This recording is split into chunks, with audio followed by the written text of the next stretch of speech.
think what attracted us to Marmalade Lane was the opportunity to live in more of a community, and then as parents as well, we were really drawn to the chance for our kids to have access to more space and have independence, but within quite a safe area and lots of friends. We actually saw an article in The Guardian about co-housing and older people and how it was really good for older people's mental health and physical health to be in a community. The multi-generational aspect of Marmalade Lane is so important to us. We find it sort of invigorating.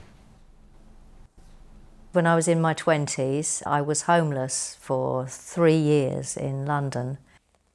And so I became a squatter.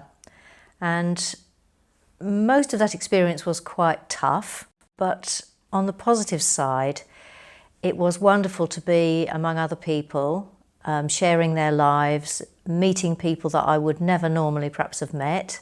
And at that time, I vowed to myself that if I could take the positive things from squatting and leave the negative things behind, then that's really how I would like to live. I was a little bit dissatisfied with the life that we were living before. We were leaving our flat and a neighbour passed by us, and Esther, at the age of 3, said, "Good morning," and the neighbour just kept going. And Esther said, "Why won't he even say hello?" And I couldn't answer that, and I thought, you know what, there is a community out there, and I'm going to make sure you have the childhood that we had, where everyone knew each other and supported each other. We didn't really want to move into a community that was very specific to a certain idea, a certain religion. Co-housing, from what we could tell from what we'd seen, seemed to fit that bill. We have 42 households of varying sizes. There's a couple of houses that are rented out, but most of the houses are owned by the people that are living in them. We're very fortunate, I think, in that we have such a nice large living space. It's a 2-bed apartment through lounge diner, and we absolutely love it. We have a lovely balcony, and just behind our fence is the guided busway. So getting down into Cambridge takes literally 15 minutes. This is the community common house. Lots of things happen here. We have a yoga class early on a Saturday morning. We have afternoon tea on a Sunday with board games. People will come in here and have a chill, have a chat. And we'd set up a ceilidh band. And we've had a couple of ceilidhs in here.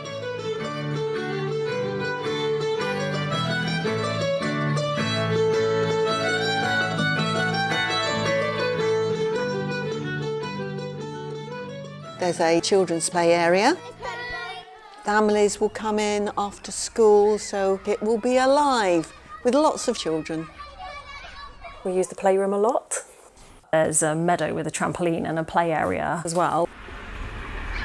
There's a sense of freedom. We can just open the door and they can run out, and that's safe, and there are people here looking out for them.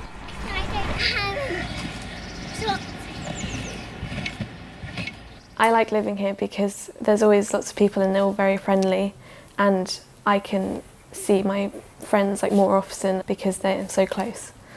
I enjoy how big it is because obviously living in a city, it sometimes feels everything's quite close together. There's a piano downstairs and I enjoy playing the piano, but I don't have one at home.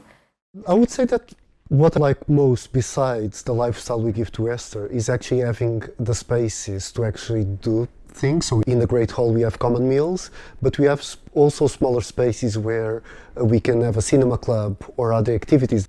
It's a very social environment. The good thing about living in Marmalade Lane is the open resources and the space that you can go into whenever you want, really. For example, I'm in a band. I set up band practice in those rooms.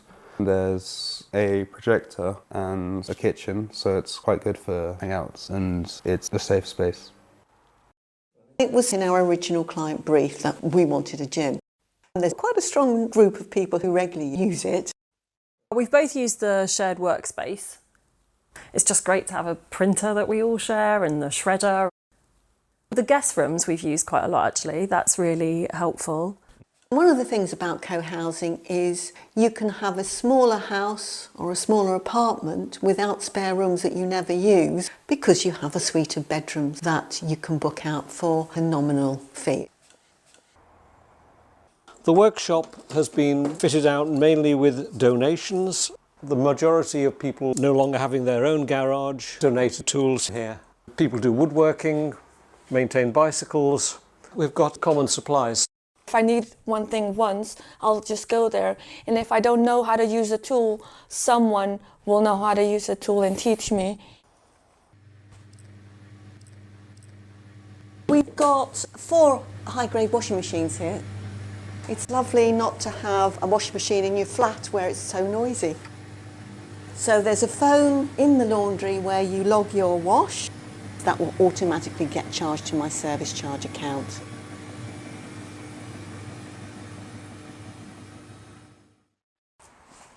We have a small shop on site. We buy wholesale and the shop is a hugely important resource for our community meals and everyone who lives here. The organisation here is quite complex. We have management councils every month. Every household has a director, and so every household has one vote. The decision-making process can be a bit long. We have several meetings discussing the same issue. I actually believe that that is part of what we are doing here, to engage and talk with each other. Over time, people have time to think about the topics. We kind of evolve and the proposals mature a little bit. One challenge is the fact that when we want to spend money, people have a different attitude across the spectrum, from let's spend it to, oh no, we don't want to spend the money, let's hold back on it in case we need it for something. And so negotiating the budget for projects is sometimes a little difficult, but very few things get actually blocked. Underneath the management councils, there are the working groups. We are all supposed to be in at least one active working group, but nobody is forced to do anything. We set up the estate management group. We make sure things get done. I'm the fire marshal, and tomorrow morning I'll be meeting Cambridge Alarms here when they're going to check the fire alarm system. We've learned things that we never even knew we need to know because we're managing a community, whereas before we just had to manage a household. There's a common house working group which looks after this building. There's a finance working group. There's a gardening group who look after the productive plot. We grow a lot of vegetables for communal meals. Quite often we talk to a food group, then they say we would like to see more lettuces or more kale or more pumpkins. It's nice to come down on a Sunday morning and just do a little bit of gardening while talking to people. There's a food working group, very active, and they look after the kitchen and make sure it's stocked. 4 teams doing community meals. Each team does one a month on different days. I love the community meals. I get to see other people, I get to chat, know about their week, and it's just a way to connect with the community. Because I live by myself, it's like if I'm cooking, it gets a bit boring if you're cooking by yourself. Whereas coming down here, we can cook with other people.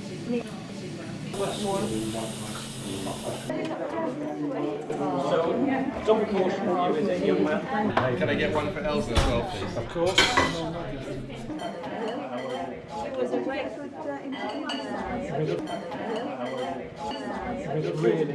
Quite a few people are very good at cooking, so the communal meals are quite enjoyable. I love to bring guests in from outside to the community meals. Often people go away saying, wow, why doesn't everyone live like this? I'm also the community cake maker. I've always loved baking, and fortunately people here love eating cakes, so it's a win-win scenario. I make a lot of paintings. I'm very keen on using my art to decorate places which are a bit unloved, a bit forgotten. There is an outreach working group to make sure that we share what co-housing is about. We try and do stuff with the bigger Orchard Park community. It does need a bit of discipline also to keep engaging with the outside. Yesterday, I organised a play date with someone that we haven't seen in a while, and Esther said, but I'm playing the trampoline. I don't want to go. So it is a challenge because I want to keep certain friendships. So usually we just invite them in.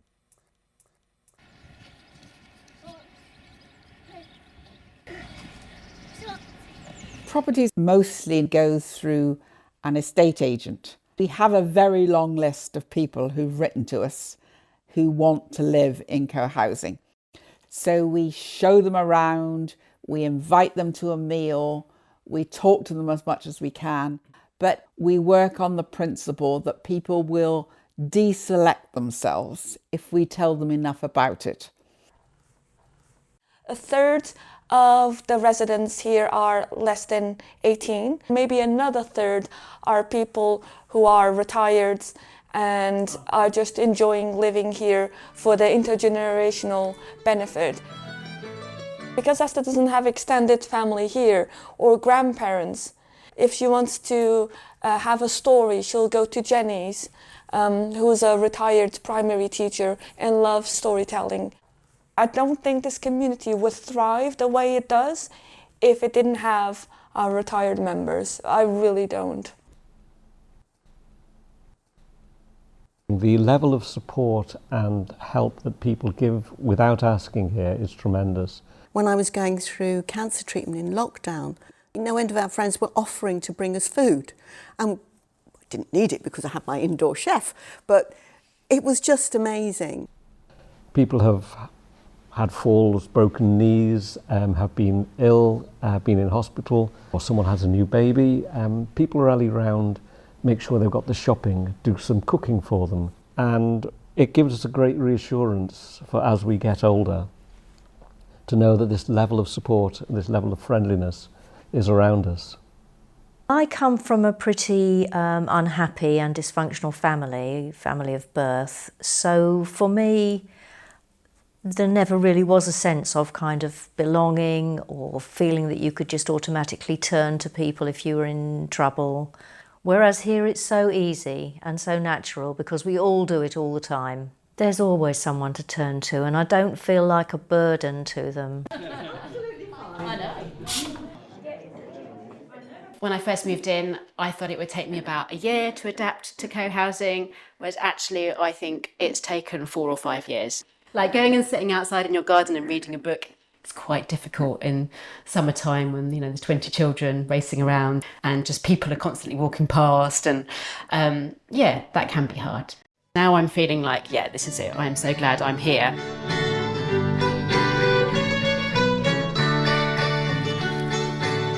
The few downsides of living here are you're not exactly free to do whatever you want. There are still opinions you have to take into consideration. Things like when people want to plant trees, so you can't play football there, but it's manageable. We do occasionally have disagreements and conflicts. I think they've always been resolved fairly amicably, and people are still talking to each other friendly. Sometimes there's this tricky balance of how much you can give. We choose to do things that I guess sort of slightly play to our interests and skills. The community needs people to do all kinds of things, so perhaps there's learning opportunities there as well.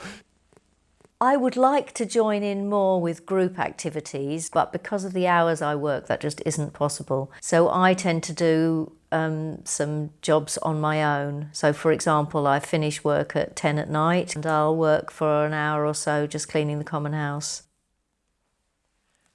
I do have quite a lot of flexibility, and so then it's picking up little things that are just happening day to day in the community. So it might not be an organised thing, but it might be somebody's like, oh, can anyone help with this?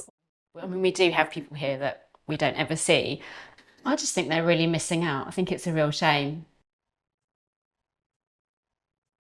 There's different moments in your life where you're more available to be communal and not. And I think that's one of the key things that makes me comfortable living here, is that I only engage if I have the energy and if I have the time to. So personally, I don't feel any grievance towards people who are not willing to engage at this present moment. There's just a lot more fun with community gatherings and events that would never happen on a normal street. The first summer we were here, there was a glut of tomatoes and courgettes. A message came out from one of our members saying, "I'm going across to the kitchen to cook some courgettes and tomatoes. Would anyone like to join me?" Within an hour, there was about 35 people outside on the patio, tables stretched out with all sorts of things that they brought from their own kitchen, and a huge stew of tomatoes and courgettes, and it was a wonderful evening. And that really sort of made me think, this place is really going to work. Just this week, we were coming from the car park and someone said, "Oh, hi Esther, how was your school day?" And Esther replied, and then another kid dropped by and just said hello, and then an adult said hello. And Esther said, "Wow, I'm really loved here." And I just stopped to think, wow, yeah, you really are loved. And that's a wonderful feeling to grow up with.